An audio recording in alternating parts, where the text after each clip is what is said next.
So I'm about a week and a half from taking off on my tour, the Great American Poetry Crawl. I'm here in Hollywood, Florida, my beautiful home where it's been raining for like the past 3 weeks straight.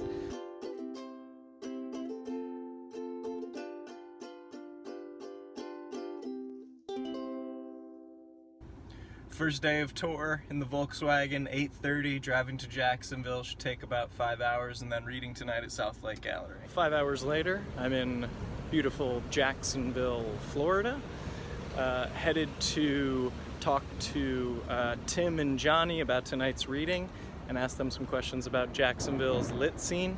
It's hotter in Jacksonville than it is in Hollywood. It's very hot, I'm sweating my face off. Well, I think Jacksonville is a really strange city. For me, I look constantly for the Southern Gothic in Jacksonville.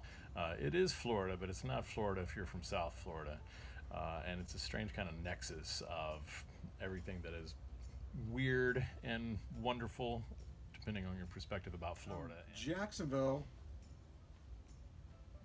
geographically, is the largest city in the country. Okay, and they love that. But here's the thing, Jacksonville is a little town. It's a little hometown that wants to be a big city, okay? Whether it be in government, business, football team, okay? But that also applies to the arts. And having that budding energy in the arts makes it an incredibly vibrant scene, especially because so many people here, myself included, are transplants. My wife and some friends and I, several years ago, started something called Jacks by Jacks, which is a literary arts festival. I handed it off a couple of years ago to some other people, but this will be its 6th year this fall. And we've had, I think the last couple of years, we've had 25 featured writers who read for just short periods of time. And the idea was to kind of use the city as a setting and bring together writers of all kinds, whether they are poets or spoken word artists or graphic novelists or playwrights. We're very excited about Jacks by Jacks. It's our literary arts festival held on November 16th this year. And we have a student showcase where talented students from area high schools and colleges and universities come and share their work. We have Women Writing for a Change, which is a social justice organization that's going to come and share work from their new anthology. And we are going to have, for the first time, 30 writers from Jacksonville who are going to come and share their work over at the library and at the Museum of Contemporary Art. That manifests itself in a community that is very supportive of each other. There's no sniping, there's no, God, why did he do so well? And, I can't get this published, or why is he performing and I'm not? No, this is the exact opposite. Everybody supports everybody else, everybody plugs everybody else's books and projects and poetry readings. Pull your sleeve down over your arm, wrap a scarf around your neck, bringing nightfall to the world, hiding my eyes from yours. Swing your arm above your head, just try to shake me free, tumble me to the ground. Chamlin's, where we are right now, has been, a mecca for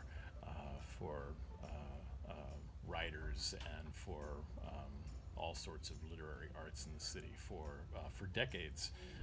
Then you have galleries like South Lake Gallery, where we're kind of composting life together, and we are cross-pollinating here. So I find little havens like this. And being the Deep South and the traditional conservative nature of the Deep South, being part of the vibrant arts culture, which has always kind of clashed with conservative values, whatever art form you're in, adds to the liveliness of the scene, because we're all trying to fight against a little bit of something, and little by little we're getting there. I was involved in helping to start the Jack Kerouac Writers in Residence project in Orlando, and we see a lot of the same seeds going on right now in Jacksonville, where a lot of different writing groups and organizations are coming together, and we're seeing a lot of cross-pollination, not only in the writing community but within writing and the arts. It's the kind of place where you know, former porno drive-in theaters become churches, and the people who take over the church burn all the reels that were left behind to release the demons. It's that sort of place. You know, if you can see it as a great place for stories, then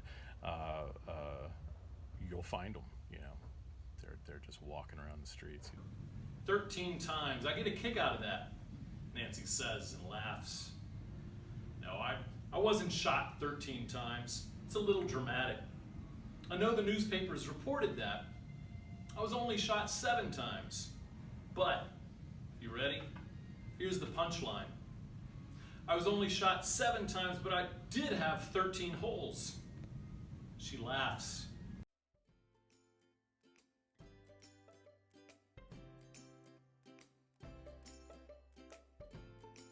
I think Jacksonville's very underrated as a literary city. I've lived in a lot of places, and I've met in a very short time a lot of really talented writers and a lot of folks like Bridge 8 that are trying to make good things happen here.